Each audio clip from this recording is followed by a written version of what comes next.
Vamos a ver en este día el primer capítulo de la Carta a los Hebreos, pero antes vamos a hacer una muy pequeña introducción.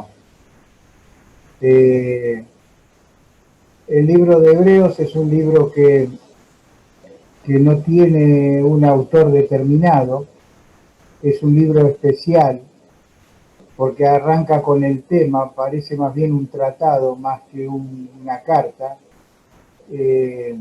No tiene no tiene preámbulos de saludos de quién la escribe, que a quién se la dirige. Al final hay un poquito más, pero tampoco es muy preciso. Es una carta muy importante en la Biblia.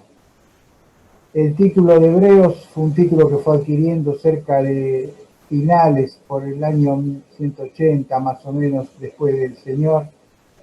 La carta fueron empezando apareciendo con los nombres. Probablemente cuando se escribió no era una carta dirigida a determinada gente.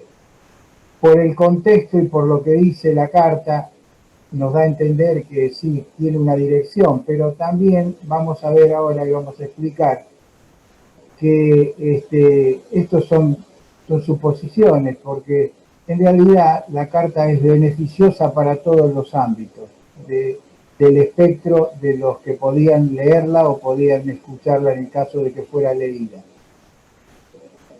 Es una escritura diferente. Por ejemplo, si se quiere comparar con las epístolas paulinas, tiene otro estilo, también tiene otros términos. Generalmente cuando un escritor escribe tiene una faceta de términos y de vocablos y de frases o de contextura gramatical que lo identifican. Pablo tiene esa estructura gramatical. Esta es una carta que, si bien tiene el contenido teológico muy similar al de Pablo, podríamos decir, si Pablo no lo escribió, Pablo lo dictó, o Pablo expresó y alguien lo escribió concepto. Algunos dicen que fue Lucas, otros dicen que fue algún otro hermano acompañante del apóstol, que fueron los que escribieron. Lo que son todas suposiciones, no se puede saber. Pero es una carta importante en la Biblia, muy importante, porque es el escrito bíblico que amalgama el Antiguo Testamento con el Nuevo.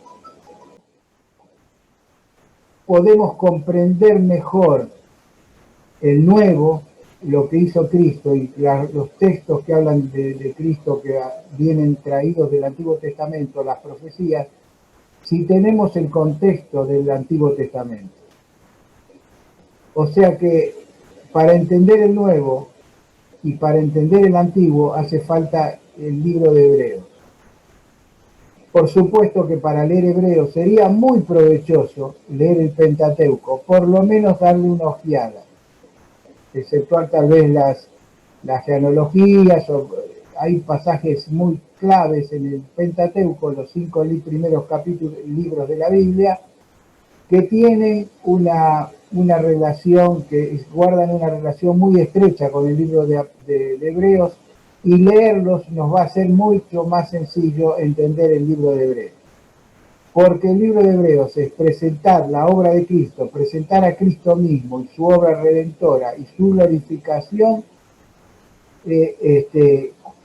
cumpliendo las palabras del Antiguo Testamento, cumpliendo las profecías del Antiguo Testamento. Y ese es el libro que abre diciendo, bueno, todo lo que vimos en el Antiguo Testamento, todo lo que le sucedió al Señor, estaba simbolizado, estaba representado, estaba anunciado en el Antiguo Testamento. Por supuesto, uno dice, ¿para quién es este libro?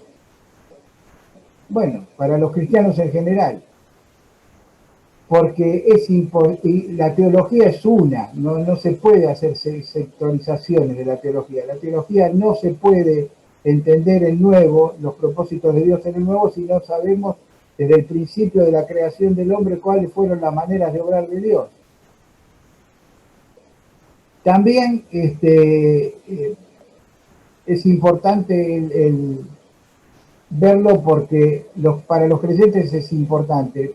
Para los que dudan es importante porque es un libro que aclara muchas situaciones del Antiguo Testamento y del Nuevo, y la relación con el Nuevo, y las vincula perfectamente. Y después los que la rechazan, tiene un valor apologético. Apología es defender la verdad con argumentos. Eso significa apología, argumentos bíblicos, por supuesto. Entonces, también es apologético porque rechaza algunas deformaciones que se habían producido y que las aclara bajo la luz de la Biblia. También es válida para los judíos, los que no creían, porque los llamaba a entender y comprender cuál era el propósito de Dios del Antiguo Testamento. No se quedó en el Antiguo Testamento la verdad de Dios, sino que se proyectó, se inició en el Antiguo y se proyecta en el Nuevo. Algo difícil de entender para el judío. Y también era importante para los judíos cristianos, porque la base de su fe amalgamaba y le daba sentido lo que ellos creían con lo nuevo, para que no entrara en conflicto. Uno de los grandes problemas que tenían los creyentes judíos, los que habían creído en Cristo, era cómo trasladaban su religión, que le había dado el Señor, cómo la vinculaban con el nuevo.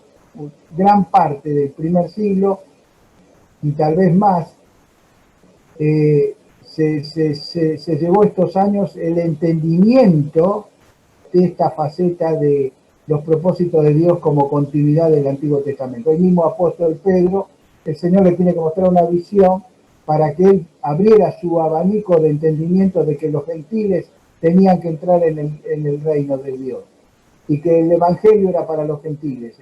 Pedro entendió esto. Pablo tuvo muchas luchas en su testimonio, en su vida de servicio al Señor, porque tenía este problema, que no lograban amalgamar el antiguo con los propósitos de Dios en el nuevo. Hay 4 cosas que las vamos a ver mezcladas, pero bien presentadas en el libro de Hebreos. La deidad de Cristo. El libro de Hebreos tiene pasajes que nos hablan claramente de la deidad de Cristo. También de la humanidad de Cristo, porque las herejías que se presentaron en la historia de la Iglesia fueron no reconocer la deidad de Cristo o no reconocer la humanidad de Cristo. Son las dos verdades fundamentales. Cristo fue y es perfectamente hombre y es perfectamente Dios. Es una verdad bíblica, que es inconmovible y que es la base de nuestra fe. Pero también habla del sacrificio de Cristo. El sacrificio maravilloso comparado visto en esta carta como el cumplimiento de las figuras que había en el Antiguo Testamento. El corderito pascual que era llevado al sacrificio para expiar los pecados del pueblo era una figura de lo que Cristo iba a hacer una vez y para siempre, como dice en esta carta. El sacrificio de Cristo, nos habla claramente esta carta del sacrificio de Cristo. Y también nos habla maravillosamente del sacerdocio de Cristo, que no es lo mismo. El sacrificio es el Señor expiando los pecados del pueblo. El sacerdocio es Cristo intercediendo desde que vino a este mundo, intercedió cuando tuvo su ministerio terrenal, intercedió en la cruz y intercede por nosotros ante Dios, dice la Escritura. Con esta pequeña introducción vamos a empezar a leer el capítulo. Voy a leer algunos versículos y lo vamos a ir comentando, en vez de leerlo todo junto, por amor al tiempo, ¿no? Para que no sean muy largos, pero los vamos a leer igual. Hebreos 1 dice: Dios, habiendo hablado muchas veces, de muchas maneras, en otro tiempo a los padres por los profetas, Este texto es fundamental porque habla, nos dice en forma maravillosa, concreta, el propósito de este libro. ¿Por qué? No, hasta ahora pareciera que no dijera nada. En el versículo 2 lo dice. Y en estos postreros días nos ha hablado por el Hijo, a quien constituyó heredero de todo. Heredero de todo. Este es el enunciado, como si fuera un gran teorema. Este es el enunciado. Después viene a demostrarlo. Después llega a las conclusiones. Pero es el gran disparador. Dios habiendo hablado, Dios siempre habló al hombre. Dios habla hoy al hombre. Dios habló al hombre siempre atrás, en el tiempo. Siempre Dios habló al hombre. El hombre muchas veces nos quiso escuchar, pero Dios siempre habló. Dios, hablando muchas veces, nos habla de continuidad. Dios nos habló con continuidad. Nos manifestó su voluntad con continuidad. Y dice de muchas maneras, nos habla de la variedad que usó. Usó variedad de formas. Desde el Antiguo Testamento al Nuevo, Dios habló con variedad de formas. El mismo Señor Jesucristo habló con variedad de formas. A los fariseos les habló de alguna manera, a los publicanos les habló de otra, a los pecadores les habló de otra, a los grandes conocedores que se jactaban que conocían la Biblia les hablaba de otra manera. El Señor habló de muchas maneras. En la antigüedad habló a los hombres. No todo fue revelado. Tengo acá algo que se lo voy a leer. No todo fue revelado a cada uno de los profetas, sino que uno recibió una porción de la revelación y otro otra. A Noé fue revelada la región del mundo a que pertenecía el Mesías. A Jacob la tribu a que pertenecía el Mesías. A David y a Isaías la familia que iba a pertenecer. Miqueas a la aldea de la natividad. A Daniel el tiempo preciso en el cual iban a hacer estos eventos. A Malaquías la venida del precursor y el segundo advenimiento. Y por medio de Jonás su entierro y su resurrección. Por Isaías y Oseas la resurrección. Me pareció un resumen maravilloso que lo saqué de un libro que ahora no me acuerdo de quién lo escribió.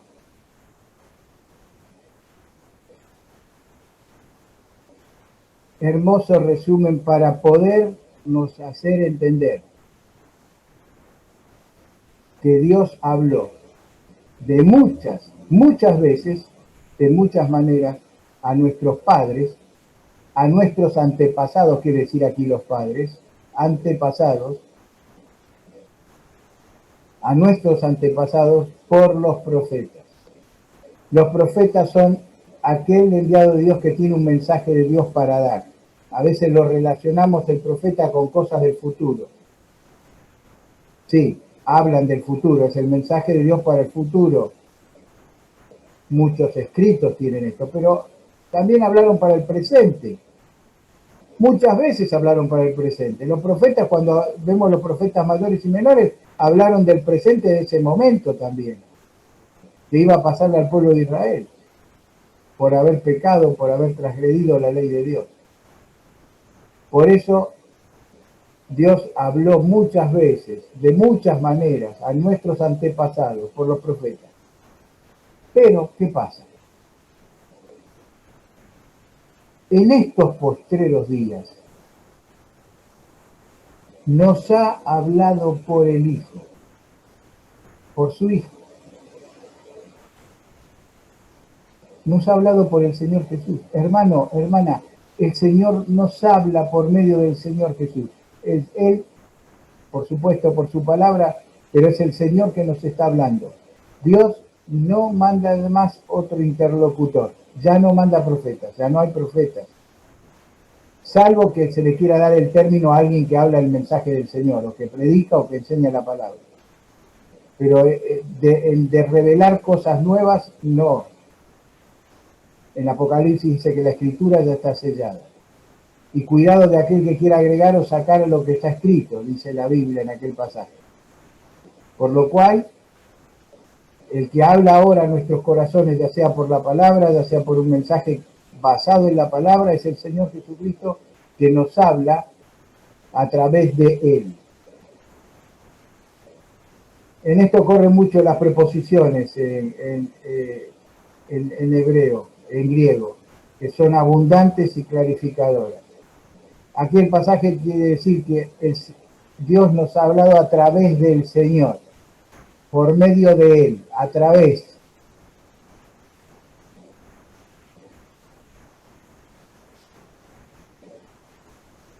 Y aparecen ahora 10 cosas que vamos a ver rápidamente.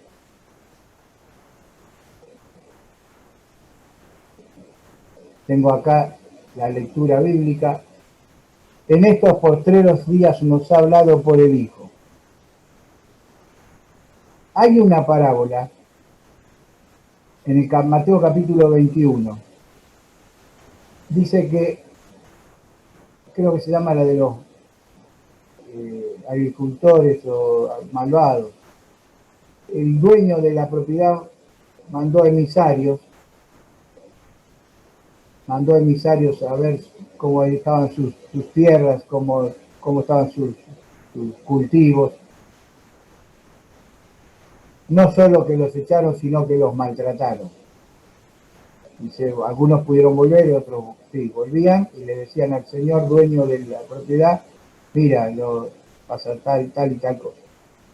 Dice, se decidió mandar al hijo, dice, mi hijo tiene la misma autoridad que yo, lo van a respetar. Y lo agredieron y lo mataron.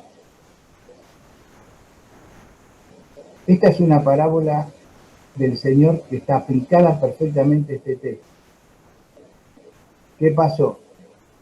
El Señor mandó muchas veces profetas a predicar, a anunciar su voluntad al pueblo.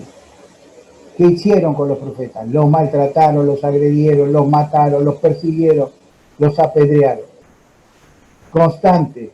Ser profeta en la antigüedad era ganarse el repudio y la intolerancia del pueblo, porque el profeta tenía que decir lo que Dios dice.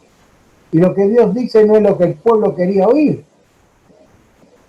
Entonces venía el maltrato. Había otros falsos profetas que decían lo que el pueblo quería que le dijesen. Acá tenemos este gran problema. La gente quiere que Dios diga lo que él quiere oír. Y cuando escuchan lo que Dios quiere decir en verdad, y nosotros somos los creyentes, se van a poner en contra nuestra. Y seguro que los creyentes van a ser perseguidos en el mundo si hablan la verdad de Dios. ¿Por qué? Porque pasa lo que pasa en la parábola. El pueblo de Israel a los emisarios los castigó, los echó, no les hizo caso. Pero el padre mandó al hijo. ¿Y qué hicieron con el hijo? Lo mataron. Y lo matamos.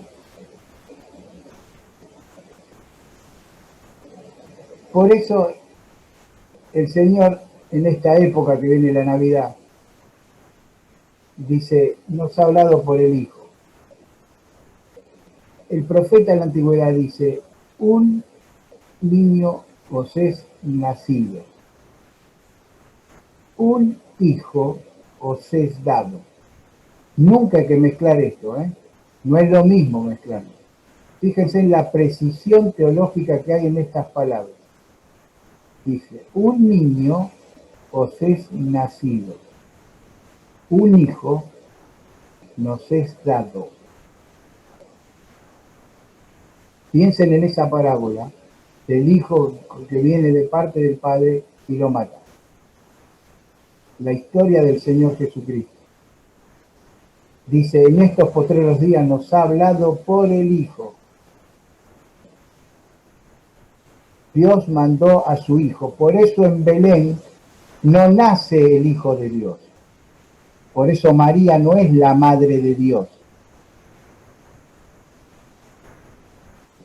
Porque el Hijo es preexistente antes que María. El Hijo es eterno. Es la persona de Dios que se humanó en la parte visible que es el Señor Jesucristo, Jesús, que es la parte humana. Dios se hizo hombre, el Hijo tomó forma humana en Jesús. Eso es lo que enseña la Biblia.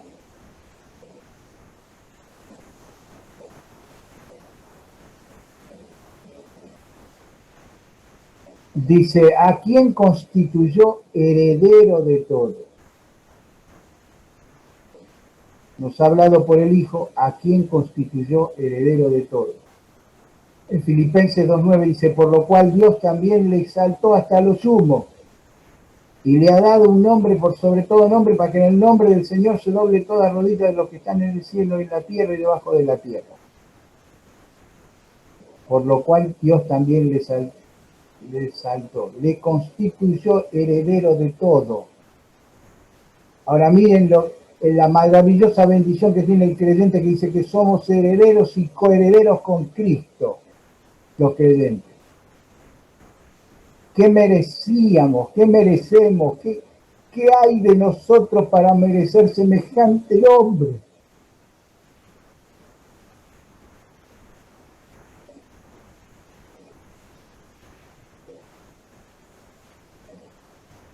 ¿Por qué él hereda?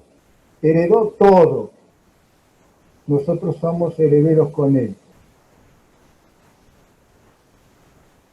¿Por quién asimismo hizo el universo? Y acá vemos en los versículos finales de este capítulo, dice Asaor, dice versículo 10 dice, y tú, oh Señor, en el principio fundaste la tierra y los cielos son obras de tus manos. Acá podemos ver en este capítulo de frases que se mencionan en el capítulo 2, en el versículo 3, 4, 5, 3 y 4 básicamente, se contestan y se reafirman con expresiones que están en los últimos versículos. Es digno de ver. Por ejemplo,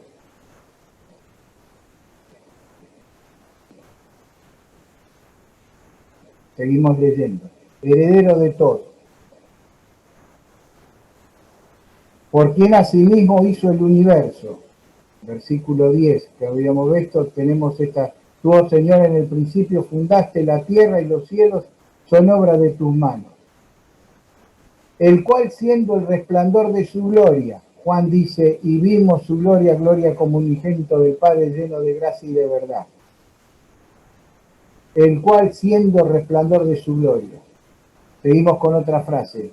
Esta sería 1, 2, 3, son 10. No las numeré, hice el apunte así rapidito y no las numeré. La imagen misma de su sustancia. Colosenses 1.15 dice, Él es la imagen del Dios invisible, dice Pablo. Aquí dice, la imagen misma de su sustancia, de la sustancia divina. Dios es el Señor Jesucristo, la perfecta imagen, muestra de lo que es Dios. Una vez le dijeron al Señor, muéstranos al Padre y nos basta. Y el Señor le dijo, tanto tiempo hace que estoy con vosotros y no me conocéis. El que me ha visto a mí, ha visto al Padre. Sustenta las cosas con la palabra de su poder. Y él, dice en Colosenses 1.17, es antes de todas las cosas y todas las cosas en él subsisten. Habiendo efectuado la purificación de nuestros pecados por medio de sí mismo, se sentó a la diestra de la majestad de las alturas. Dice. Versículo 8 encontramos que reafirma esto y dice más, del Hijo dice, tu trono, oh Dios, por el siglo del siglo, cetro de equidad es el cetro de tu reino. Has amado la justicia y aborrecido la maldad, por lo cual te ungió Dios, el Dios tuyo. Así que encontramos que se sentó a la diestra de la majestad de las alturas. Por supuesto que todas estas frases tienen un desarrollo de muchos versículos bíblicos, pero no podemos hacerlo en esta noche y ya estamos atrasados con el horario. Dice, hecho tanto superior a los ángeles. El libro de Hebreos habla mucho de los ángeles. Los ángeles son criaturas creadas por Dios. Nos enseña la Biblia que no se reproducen. Son seres creados por Dios y tienen básicamente, por lo que vemos en la Biblia, dos ministerios. Uno es anunciar cosas de Dios, por ejemplo el Apocalipsis, lo que anunciaron a María, los pastores en el Antiguo Testamento, anuncia la verdad. Y después la otra función que hacen los ángeles son ejecutar los juicios de Dios, ejecutan las decisiones de Dios. O sea, anuncian y ejecutan, pero nunca están por sobre Dios. Siempre están sujetos enteramente a su disposición y a su voluntad. Por eso dice en Hebreos 2.9, que habla de este tema, también lo habla en dos pasajes más en Hebreos, dice, pero vemos a aquel que fue hecho un poco menor que los ángeles, a Jesús, fue hecho, no es que era superior, pero fue hecho para hacer la obra de la cruz, poco menor que los ángeles, Jesús coronado de gloria y de honra, a causa del padecimiento de la muerte, para que por la gracia de Dios gustase la muerte por todos. Para gustar la muerte por todos, para hacer el sacrificio de la cruz, se tenía que hacer poco menor que los ángeles. Como somos nosotros somos menos que los ángeles, hasta que seamos glorificados. Cuando el Señor venga a buscarnos y cuando el Señor transforme nuestro cuerpo de bajeza y nos transforme al cuerpo semejante al de la gloria suya, como dice la Escritura. Ahora vamos a ver varios versículos que nos hablan de esto. Versículo 5, para que veamos que el Señor es superior a los ángeles. Porque ¿a cuál de los ángeles dijo jamás, mi hijo eres tú, yo te he engendrado hoy, otra vez yo seré a él padre y a él me será mi hijo? Acá hablan este pasaje, mi hijo eres tú, yo te he engendrado hoy. Mi hijo eres tú y yo hoy te he engendrado. Está hablando de la toma de la humanidad del Señor. Y otra vez yo seré a él padre y él me será mi hijo. Está hablando de la relación del padre y del hijo. El hijo glorificando al padre y el padre glorificando al hijo. El hijo obedeciendo la voluntad de Dios y del padre. Desde hace tanto tiempo preparada para constituir esta obra maravillosa de la cruz. En perfecta armonía, en perfecto orden, en perfecto conocimiento, en perfecta santidad. El Señor Jesucristo representaba cabalmente, totalmente, perfectamente la voluntad del Padre y la voluntad de Dios. Versículo 6. Y otra vez cuando introduce al primogénito en el mundo, dice, adórenle todos los ángeles de Dios. Adoren, los ángeles están para adorar. Juan se arrodilló adelante del ángel que le estaba mostrando la visión y el ángel le dijo, no me adores a mí, adora a Dios. Los ángeles son conscientes de que su adoración, su propia adoración, tiene que estar para Dios. Dice, el que hace a sus ángeles espíritu y sus ministros llamas de fuego.